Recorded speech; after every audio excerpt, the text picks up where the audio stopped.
ధైర్యానికి ప్రతీక అయిన హనుమ ఒకసారి చనిపోవాలని అనుకున్నాడని మీకు తెలుసా? సీతమ్మ లంకలో ఉందని తెలిసి హనుమ రాముని ఆశీర్వాదం తీసుకుని సముద్రాన్ని దాటి ఎంతో మంది రాక్షసులను ఓడించి చివరకు లంక నేలపై అడుగు పెడతాడు. సీతమ్మ కోసం హనుమంతుడు లంక అంతా వెతుకుతాడు. కాని ఎంత వెతికినా సీతమ్మని కనిపెట్టలేకపోతాడు. దాంతో హనుమంతుడు ఎంతో బాధపడిపోతాడు. నేను ఇంత దూరం ఎగురుకుంటూ వచ్చి ఒట్టి చేతులతో వెనక్కి వెళ్తే నాకు విలువ ఏముంటుంది? అక్కడేమో నా రాముల వారు శుభవార్త కోసం ఎదురుచూస్తూ ఉంటాడు. కాని నేనేమో ఇక్కడ సీతమ్మని కనిపెట్టలేకపోతున్నాను. సీతమ్మ వారు కనిపించలేదు అనే విషయం రాముడికి చెప్తే నా రాముల వారి పరిస్థితి ఏంటి? వానర సైన్యం ఏమైపోతారు? ఆయన తప్పకుండా ప్రాణత్యాగం చేసుకుంటాడు. ఆయనని చూసి మొత్తం వానర సైన్యం వాళ్ల ప్రాణాలను వదిలేస్తారు. వీళ్లందరికన్నా ముందే నేనే ప్రాణత్యాగం చేసుకుంటాను. ఎలా చనిపోవాలి? ఈ చెట్టుకు ఉరివేసుకుని చనిపోవాలా, లేదా ఈ మంటల్లో దూకి చనిపోవాలా, లేదా నీటిలో దూకి చనిపోవాలా, లేక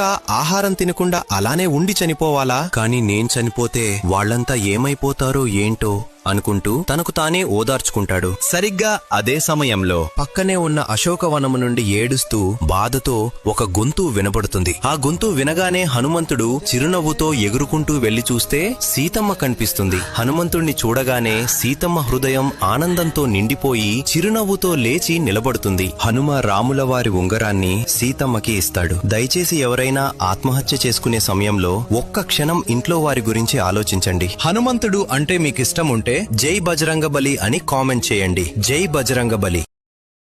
Download ShareChat.